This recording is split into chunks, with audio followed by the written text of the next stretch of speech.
All right, so get this. Imagine peering into the future. Not with like, I don't know, a crystal ball or something, but with just pure data. Data, yeah. That's what we're looking at today. We're diving deep into those predictions and the odds. And Specifically. specifically, yeah, in the Yeah. UFC, right? We've got Jailton Almeida going up against Sergey Spivak. Yep, at UFC 311. That's right, January 18th, 2025. Can't wait. It's going to be a good one. A classic matchup, too, right? Oh, yeah. Grappler versus striker. Almeida, the submission specialist, and then Spivak, the knockout artist, right? Yeah. Yeah. And the odds makers. Well, they like Almeida in this one, but are they right? That's the question. That is the question, yeah. And what I think is really interesting here is it's not just about the numbers.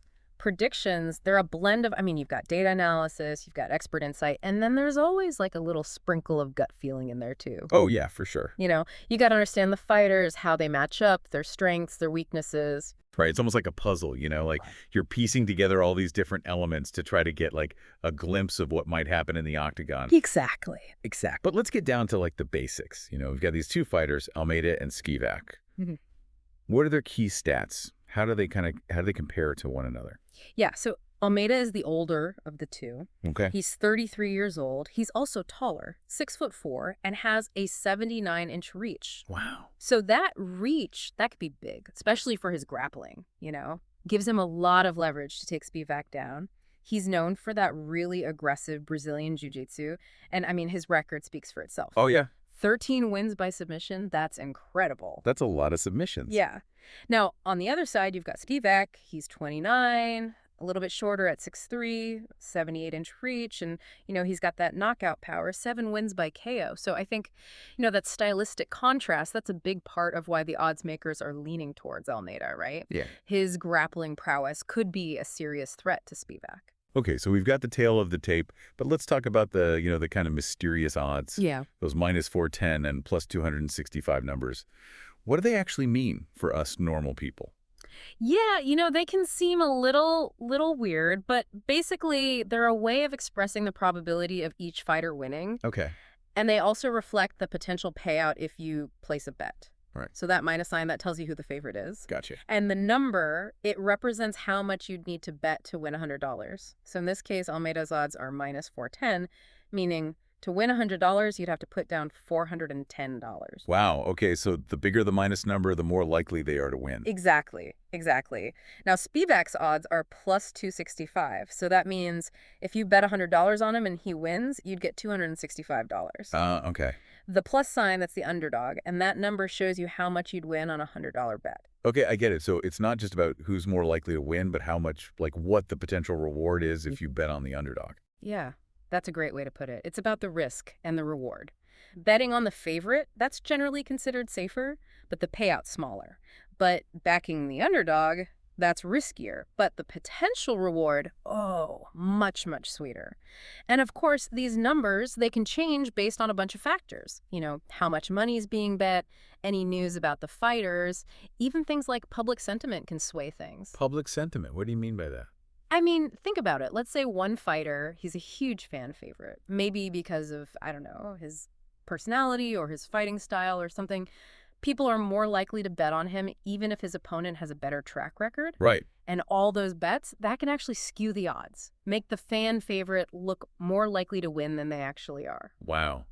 So you're saying the odds aren't always like a perfect reflection of reality? Exactly. They're like a snapshot of this really complex mix of data and perception, Even gut feeling plays a role. And that's why sometimes you see those upsets, those underdog victories where the predictions get totally flipped on their head. It's exciting. Yeah, for sure. Which brings us to an interesting question. Could Spivak, even though he's the underdog, could he actually pull this off? I mean, that's the beauty of UFC, right? Anything can happen. Right. And Spivak definitely has the power to change the game. I mean, well-placed punch, and it could be over. So we can't just write him off based on the odds alone. He's got a legitimate shot, even if it's not, the most likely outcome. Absolutely. Okay, so we've got these patterns emerging. Yeah. But it's still so unpredictable, isn't it? I mean, we can look at the data, we can analyze, but once they're in that octagon, anything can happen. Yeah, the human element, that always adds that bit of surprise. You can have the perfect plan, but then one unexpected move, one little flash of brilliance or panic even, and the whole fight can change. It's like those classic underdog stories, Yeah. where the fighter that everyone thought would lose just, I don't know, pulls off this incredible upset. Is that a possibility here? Hmm. Could we see Spivak defy those odds and knock Almeida out? It's definitely possible. Yeah. Spivak has some serious knockout power, and if he lands one of those punches, it could be lights out for Almeida, no matter how good his grappling is. Right. Okay. So we've got this tension then, right? We've got Almeida, who's probably going to try to take the fight to the ground, and Spivak, who needs to keep it standing. It's like it's a real clash of styles. So how do you see this, like this strategic battleground? How do you see that playing out?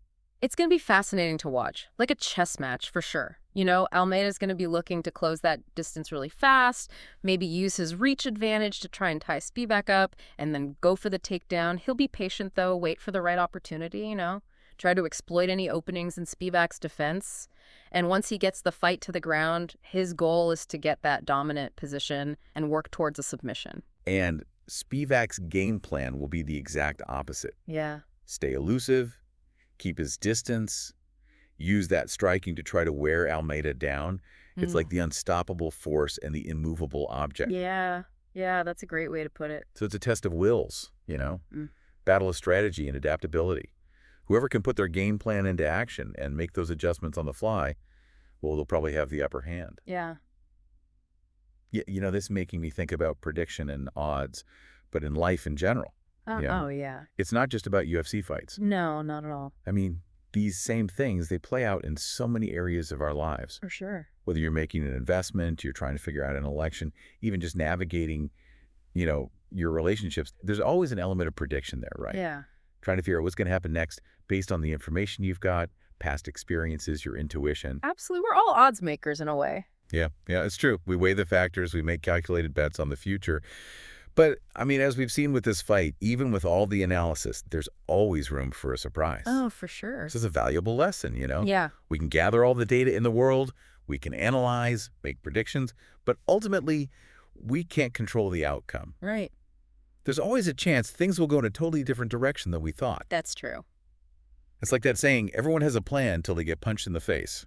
Yeah, that's a perfect analogy. Yeah. Life throws those punches, and sometimes all you can do is adapt and adjust and, learn from it. Yeah, this has been a really thought-provoking, deep dive so far.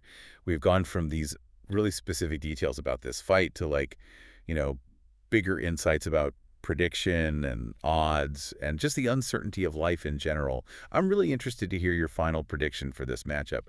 But let's take a second, let these ideas sink in. It's not just two guys in a cage, is it? It's kind of a microcosm of the human experience. Yeah. This constant struggle between prediction and surprise, control and chaos. I like that. Well said. That's what makes it so compelling, right? Absolutely. And for our listener, we hope that this deep dive has kind of sparked your curiosity about, the world of predictions. Yeah. Not just in UFC, but in life as well. Okay. Stay tuned. We're going to wrap things up with our final predictions and some takeaways that you can actually apply to your own decision-making. So let's rewind a bit, take a look back at their last few fights and see what we can learn from their recent performances. Yeah, let's rewind that tape. All right, so Almeida, he's coming off this crazy dominant first-round submission win against Alexander Romanov. Yeah. Textbook display of grappling, took him down early, secured that submission quick.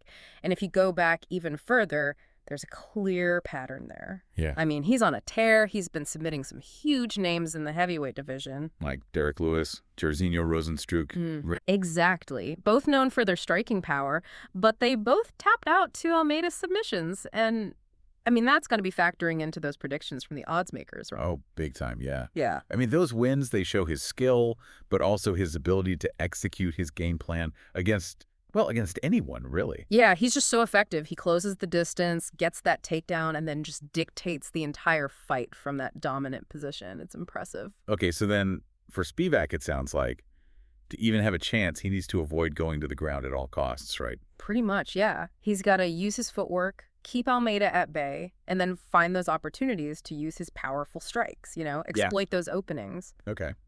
Now, when we look at Spivak's last fight, he's actually coming off a win against Marcin Tagura.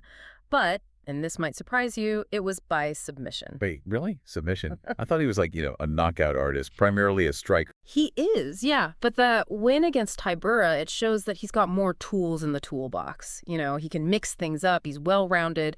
But, there is a but there. Yeah. Before that win, he had those 2 back-to-back losses against Cyril Gane and Curtis Blades. And those guys, high-level grapplers. Ah, so maybe there's that, that vulnerability to grappling that's going to come back to haunt him. Yeah, it's possible. Those losses, they definitely expose some things, like his takedown defense, his ability to, I don't know, scramble out of those bad positions on the ground. That could be a problem against Almeida, but every fight's different. And Spivak is resilient, He bounces back. Okay, so we've got these patterns, right? But it's MMA. It's so unpredictable. We can analyze, but in the heat of the moment, anything can happen. Yeah, that's why we watch, right? Exactly. You just never know. The human element, that's what throws the wrench in the works, throws off the predictions. One little thing, one move, one spark of something, and the whole thing shifts. That's those underdog stories. Yeah. Everyone's counted them out, and then boom, they pull it off. So is that a possibility here? Could Spivak, defy those odds, get that knockout? I mean, he has that power, that's for sure. You can't rule it out. If he can stuff those takedowns, land one of his bombs, it could be over quick. It's high risk, high reward for him, Right. So it's Almeida. He's probably going for the takedown. Spivak needs to keep it standing. It's just this clash, right? So how do you see that strategic battleground? How's it going to play out? It's going to be interesting for sure. Like I said, Almeida, he's probably going to try to close the distance quick, right? Use that reach, tie Spivak up, get him down. But I think he'll be patient about it, wait for the opening, try to exploit Spivak's defense. And then once it's on the ground, it's his game, right? Control, and then work that submission. And Spivak's got to do the opposite, right? Yep, he's got to stay elusive, keep that distance, use his strikes to wear Almeida down. It's that classic, you said it before, the unstoppable force, the immovable object. Who's going to give? Exactly. It's going to be like a test of wills, Yeah. strategy, and who can adapt better in the moment. It's true. Okay, so we've broken it all down, stats, styles, you can get a little philosophical there. A little bit. But let's get back to the fight. It's prediction time. Almeida versus Spivak. What do you think?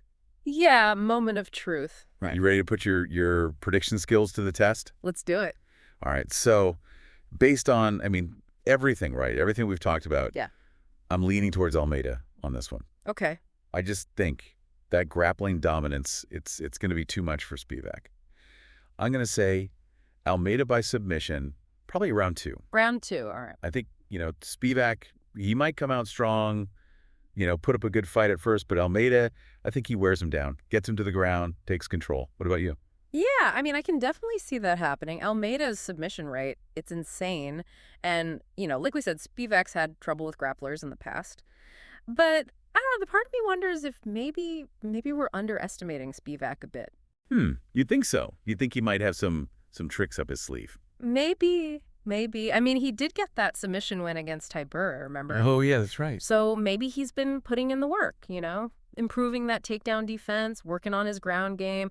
He knows he has to neutralize Almeida's strengths if he wants to win. So you're saying there's a chance maybe Spivak could, I don't know, pull off the upset. Could we even see a knockout? A knockout. It's a long shot for sure, but I wouldn't say it's impossible. If he can stop those takedowns from Almeida and then, land one of those big hits he's known for, it could happen. It'd be over quick. Yeah. It's that high risk, high reward thing again. That's what I love about it. You just never know all this analysis, and still it can go either way. Totally. That unpredictability, that's the fun part. Yeah, exactly.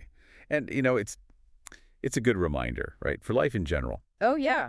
We can plan, we can predict, but, you never really know what's going to happen. You got to be ready for anything. So for everyone listening, when you're watching this fight, remember, it's more than just, 2 guys in a cage. It's styles, it's strategy, and it's a reminder that we can adapt and overcome, and sometimes we're even surprised. For sure. Pay attention to the little things, how the momentum shifts. Those moments where, I don't know, the predictions get thrown out the window and something totally unexpected happens. That's what makes it so exciting, right? Right. It reminds us that even with all the data, all the analysis, Yeah. human beings, they can still surprise us. Absolutely. And hey, maybe this deep dive got you thinking a little more about predictions, not just in sports, but everywhere, right? Maybe. In your own life. Start noticing those odds at play, What influences your decisions? And remember, there's always that chance of surprise. It's not just about, seeing the future. It's about understanding all the things that are happening and just, enjoying the ride. Yeah, embracing the unknown for sure. All right, well, we'll leave it there for today. It's been great exploring this with you. Until next time, keep exploring, keep asking questions, and never count out the underdog.